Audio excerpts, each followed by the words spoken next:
Shalom Bapak Ibu Saudaraku yang dikasihi oleh Tuhan Yesus Kristus. Pada saat ini saya akan memberikan tanggapan dan kesaksian tentang kehidupan saya di dalam doa dan berpuasa.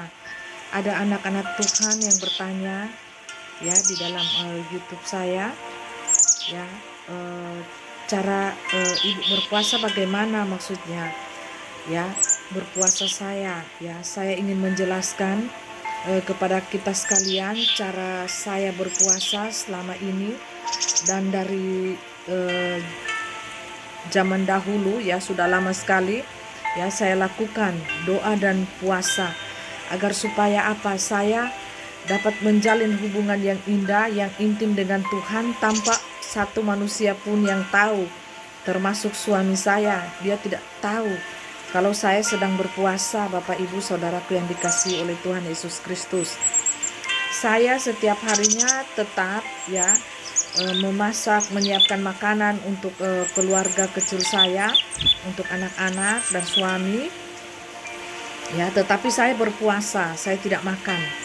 Ya, itu jam puasa saya biasanya dari pagi ya, sudah dari malam itu makan jam 7 stop.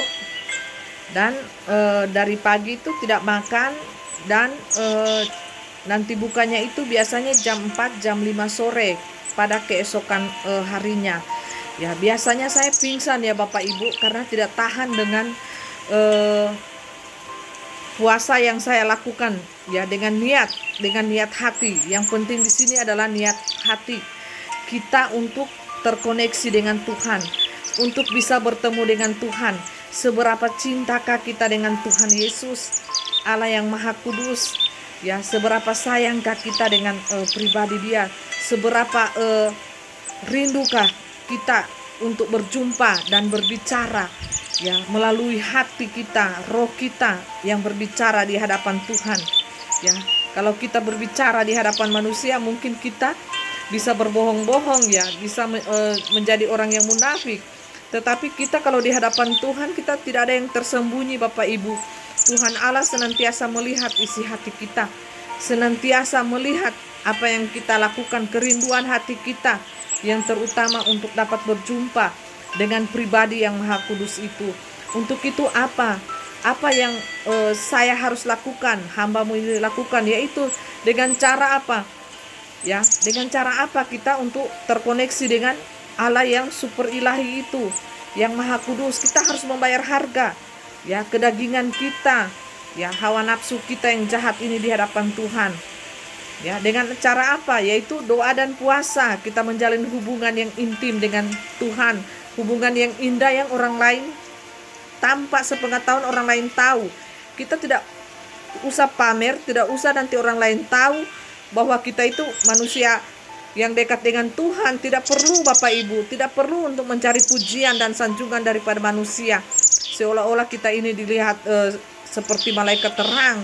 Tidak perlu. Yang penting apa? Pengakuan daripada Allah itu sendiri bahwa kita ini adalah anak-anaknya. Kita ini diakui oleh Allah bahwa kita ini mencintai dan mengasihi. Sesungguhnya pribadi Allah itu, hukum-hukumnya, tita-titanya, peraturannya, firman-Nya kita lakukan di dalam kehidupan kita sehari-hari. Kita mengusahakan diri kita untuk selalu dekat dengan Tuhan, yaitu ya dengan membayar harga, yaitu doa dan puasa. Hampir setiap hari yang saya lakukan seperti itu. Begitupun saya berada di tangan dukun supranatural itu, paranormal, saya tidak makan sampai berhari-hari, sampai mereka itu kaget. Kenapa anak ini kecil sudah kulit bungkus tulang kok tidak mau makan? Padahal yang mereka sajikan itu makanan yang sedap-sedap ya. Kari kambing, ayam kampung, rica-rica, kari, semuanya yang enak-enak. Tetapi saya tidak mau makan pada saat itu. Karena apa? Karena ketika saya berdoa, saya mencium bau makanan itu. Bukan lagi bau kari yang seperti semula saya cium, tetapi berubah menjadi bau kemenyan, bau kayak seperti pohon-pohon gorigo yang dibakar itu ya. Itu makanan setan Bapak Ibu yang mereka suguhkan kepada saya. Dan saya berkata pada saat itu, ini bukan makanan saya, ini makanan setan. Dan saya bisa mengetahui mencium aroma yang sangat berbeda dari aroma yang pertama saya cium sebelum berdoa. Itu masih berbentuk bau kari dan rica-rica ayam yang sangat sedap dilihat oleh pandangan mata kita manusia. Tetapi manakala saya berdoa, hanya singkat doa saya, Tuhan Yesus berkatilah makanan ini, saya mau makan, karena hanya itu doa yang saya bisa pada saat itu, karena saya masih berusia 14 tahun, masih sangat muda, dan saya belum menjadi hamba Tuhan, ya.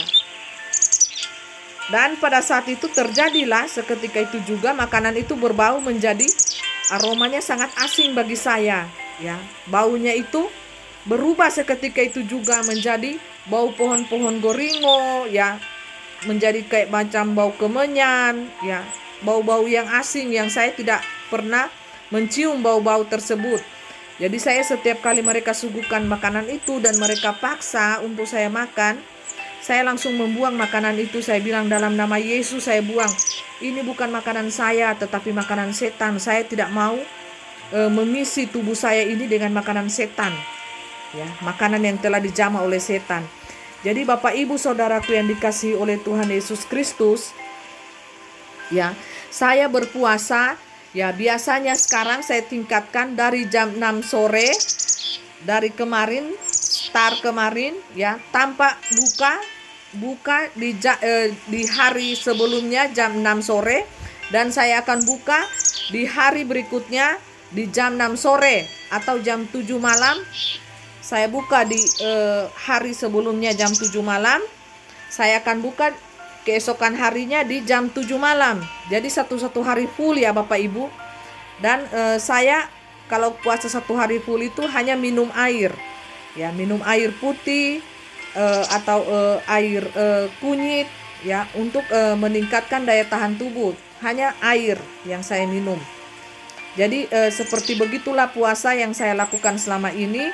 Dan orang lain tidak ada yang pernah tahu bahwa saya sedang berpuasa. Kegiatan sehari-hari saya tetap lakukan, ya, misalkan pergi pasar, memasak, ya, urus rumah, itu tetap saya lakukan Bapak Ibu, ya. Dan nanti pada saat itu pingsan, ya, saya sering kali pingsan, ya, tetapi disitulah dalam keterpingsanan saya melihat hal-hal yang supra ilahi Bapak Ibu. Sungguh sukacita, ya, sungguh menyenangkan ketika manakala kita terkoneksi dengan supra ilahi, ya, alam ilahi tersebut, dimensi lain, yaitu dimensi ilahi, ya. Kita bayar harga dengan doa dan puasa, ya, untuk kita terkoneksi dengan alam ilahi, alam Bapa surgawi, ya. Ada sukacita, bahagia, kekuatan baru yang saya rasakan yang tidak pernah dunia ini berikan kepada saya, ya. Ya, karena kalau dari dunia ini saya akan mendapatkan kekecewaan yang luar biasa, ya, air mata yang akan saya dapatkan. Tetapi manakala saya masuk di alam dimensi lain itu, ya, saya akan mendapatkan sukacita yang luar biasa, ya, yang dari pada Allah sendiri. Penghiburan Roh Kudus itu yang senantiasa menghibur saya. Karena apa? Jikalau saya berpaling fokus saya ini kepada dunia, saya ingin melihat keadaan dunia, dan saya fokus di situ, maka saya akan berlinang air mata Bapak Ibu. Saya akan merasa tertekan, tersiksa, ya, menderita, ya, penuh dengan linangan air mata. Karena apa? Banyak manusia dunia nyata ini seringkali menghina saya, ya, baik secara langsung ataupun tidak langsung, dan kebanyakan langsung, ya. Dan saya hanya terdiam, hanya meneteskan air mata atas penghinaan-penghinaan mereka pada saat itu. Tetapi sekarang saya tidak menangis lagi, ya, karena mungkin sudah kering air mata saya. Yang ada apa? Tuhan Yesus itu menambah-nambahkan sukacita saya di hati, ya. Tuhan Yesus memberikan penghiburan yang 2 kali lipat, 3 kali lipat di dalam hati saya. Jadi sekarang ini manakala manusia dunia nyata ini menghina saya hanya tertawa saja, enjoy. Saya hanya tertawa, tidak menangis seperti dulu. Saya bilang alangkah bodohnya dulu, ya. Ya, itulah proses Tuhan, level demi level, naik di level yang lebih tinggi. Kita akan mendapatkan sukacita kita double. Yang Allah berikan itu double, ya. Double porsi, orang katakan, ya. Jadi begitulah hamba Tuhan, anak-anak Allah yang dipakai oleh Tuhan seperti itu. Sukacitanya akan bertambah-tambah, Penghiburannya, pengharapannya di dalam Tuhan akan semakin teguh, semakin kuat di dalam Tuhan. Dan terlebih diberikan kekuatan yang baru, semangat yang baru, dan berkat-berkat rohani yang baru pula setiap hari Tuhan berikan kepada saya terkhususnya ya. Saya merasakan itu Bapak Ibu. Jadi tidak ada habis-habisnya orang ini menghina saya ya. Tetapi sebagian juga ada yang menyupport saya, mendukung saya, di belakang saya, di depan saya. Anak-anak Tuhan yang lain, saya berterima kasih kepada mereka, terkhusus dari gereja Bethel Indonesia yang senantiasa menyupport saya, mendukung saya di dalam doa. Mereka senantiasa mendoakan saya. Karena apa? Mereka katakan saya ini banyak sekali serangan yang mereka lihat, dan harus ada perlindungan perfektif untuk diri saya, terkhusus pribadi saya, yang mereka senantiasa mendoakan saya sampai di detik ini. Dan anak-anak Tuhan yang lain juga, hamba-hamba Tuhan yang saya tidak bisa sebutkan namanya satu persatu ya. Saya mengucapkan terima kasih kepada mereka yang senantiasa menyupport saya di dalam doa, Bapak Ibu. Dan ada juga sebagian anak-anak Tuhan ya dari belahan dunia yang lain ya, dari belahan benua yang lain ya, mereka mengirimkan berkat-berkat kepada saya ya, berkat-berkat jasmani. Saya mengucapkan terima kasih banyak kepada mereka. Saya tidak bisa sebutkan satu persatu nama mereka ya, baik itu alat elektronik ya, segala apapun mereka akan menyupport saya Bapak Ibu. Terpuji-pujilah nama Tuhan. Kiranya diberkatilah anak-anak Tuhan yang senantiasa mendukung dan menyupport kepada hamba-hamba Tuhan yang benar-benar dipakai Tuhan, yang diurapi oleh Tuhan.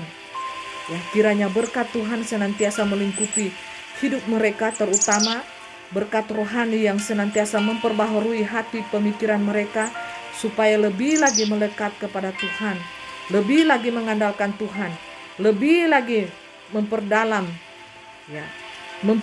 iman mereka di dalam membaca firman Tuhan ya. Bertobat sungguh-sungguh, itu yang paling kuharapkan dari setiap anak-anak Tuhan di seluruh belahan dunia ini. Mari kita, selagi kita masih kuat fisik kita, berdoalah, jalinlah hubungan yang intim dengan Tuhan tanpa manusia lain pun tahu. Kita tidak perlu mencari pujian dan sanjungan daripada manusia. Yang kita perlukan adalah pujian daripada Allah itu sendiri.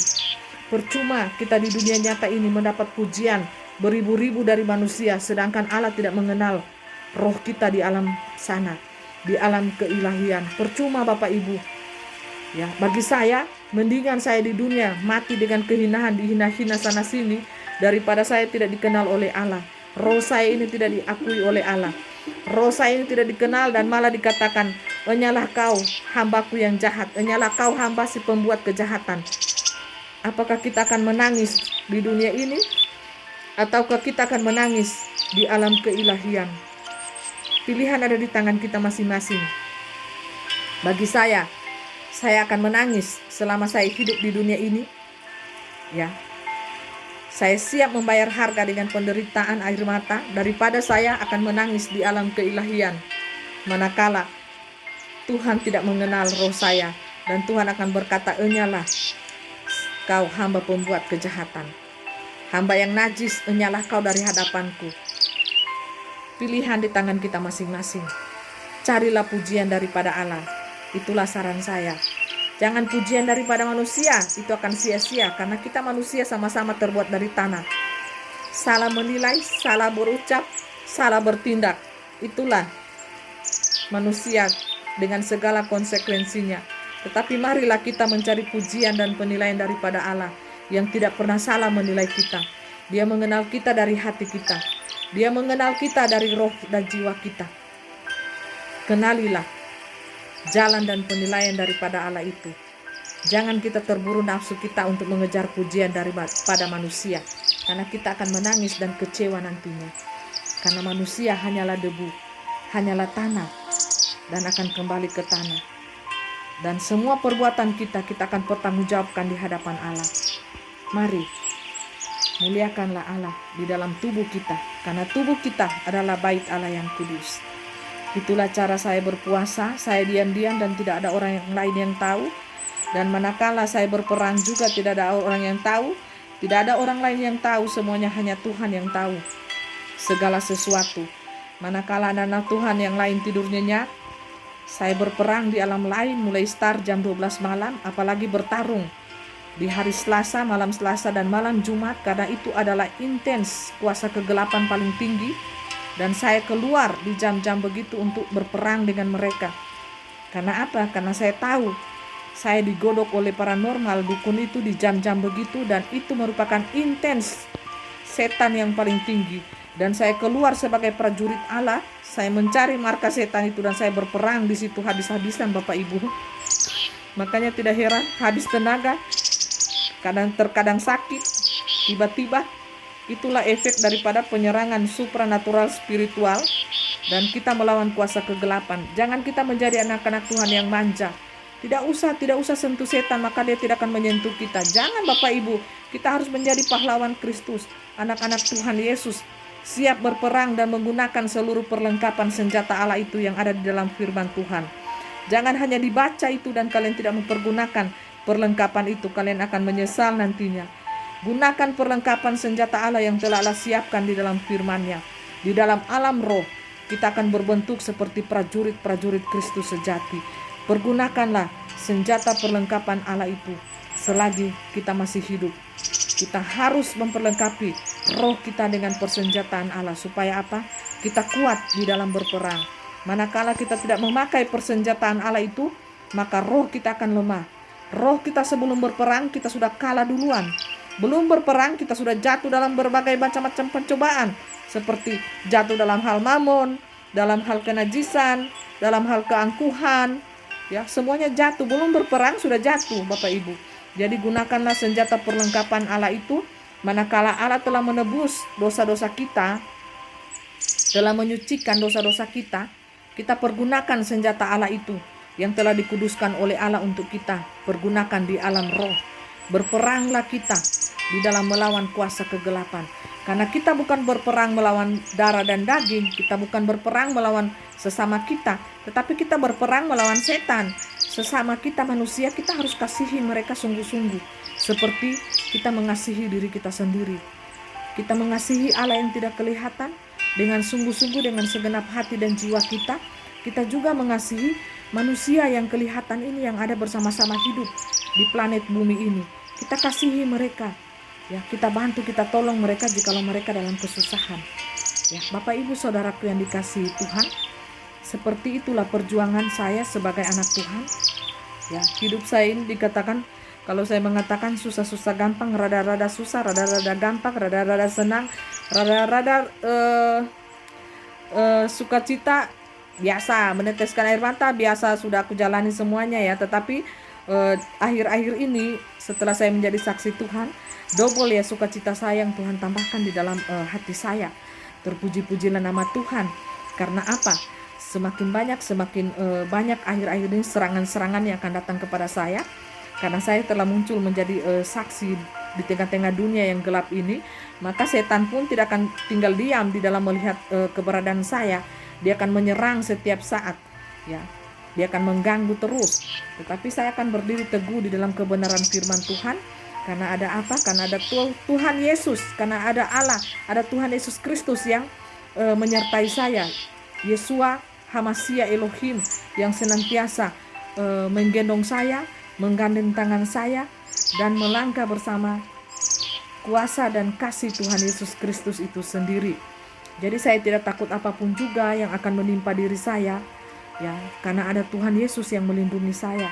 Jikalau ada Tuhan Yesus yang melindungi saya, Allah, Raja di atas segala raja, siapa lagi yang saya takutkan di tengah-tengah dunia ini? Tidak ada, ya, karena ada Allah di samping kiri kanan saya, ada malaikat Tuhan yang melindungi saya. Selama saya masih berjalan di dalam kebenaran firman Tuhan itu sendiri, saya tidak takut dengan apapun juga. Ya, baik itu bencana, virus, apapun, segala sesuatu saya tidak akan takut. Karena apa? Penjagaan malaikat Tuhan itu selalu nyata, selalu ada, melindungi atas diri saya, atas kehidupan saya, atas keluarga saya. Terpuji-pujilah nama Tuhan. Kiranya nama Tuhan semakin dipermuliakan di tengah-tengah dunia ini. Dan kiranya kesaksian saya pada saat ini boleh memberkati kita sekalian, ya. Dan saya telah menjelaskan cara saya berpuasa. Jangan ada orang yang tahu, ya. Kita ya sebagai anak-anak Tuhan ini tetap berdandan, ya, dengan muka yang ceria, ya. Tidak ada orang yang tahu, tetap beraktivitas seperti biasa. Tetapi karena tubuh saya ini lemah, makanya saya sering pingsan, Bapak Ibu. Di dalam saya berpuasa, saya tidak tahan tubuh saya ini. Tetapi saya sering senang dengan berpuasa. Karena apa? Itu ada sukacita tersendiri di dalam hati saya. Dan saya mendapatkan kekuatan yang baru. Manakala saya berpuasa, saya tidak akan melihat setan, Bapak Ibu. Tetapi manakala saya tidak puasa, saya tidak siap, maka saya akan melihat berbagai bentuk setan.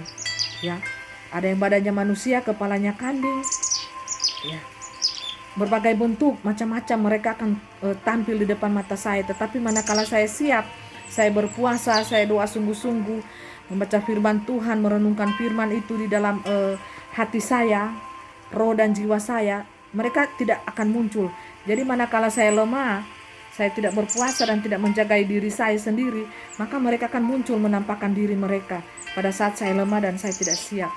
Tetapi manakala saya siap, saya mencari mereka yang tidak berani muncul di hadapan saya. Itulah kenyataan yang terjadi, yang betul-betul real yang terjadi, yang saya alami di sepanjang hidup saya dan di sepanjang perjalanan iman saya berjalan dengan Tuhan Yesus Kristus. Dan kuasa Allah itu nyata, mujizat itu nyata, dan Roh Kudus sampai saat ini masih tetap ada dan berlaku. Dan kita sebagai anak-anak Tuhan harus peka telinga kita, peka telinga kita untuk mendengarkan suara Allah, bukan gosip-gosip murahan yang diceritakan oleh sesama kita. Ya, kita harus peka telinga kita ini pakai untuk mendengarkan suara Allah, bukan gosip murahan, bukan cerita-cerita yang tidak berguna, cerita-cerita yang hampa, bukan. Anak-anak Tuhan harus memakai telinga mereka untuk semakin peka mendengarkan suara Tuhan. Karena ini hari-hari terakhir, detik-detik terakhir. Pekalah mendengarkan suara Tuhan. Dan pakai mulut kita bukan untuk bergosip, memfitnah orang, tetapi pakai mulut kita untuk hormat dan kemuliaan Tuhan. Karena kita anak-anak Tuhan yang telah ditebus, dibayar lunas oleh darah Yesus Kristus. Maka muliakanlah tubuh kita, seluruh organ tubuh kita ini, untuk hormat dan kemuliaan bagi nama Tuhan saja. Haleluya, haleluya, haleluya. Terpuji-pujilah nama Tuhan. Bersukacitalah senantiasa di dalam Tuhan. Amin.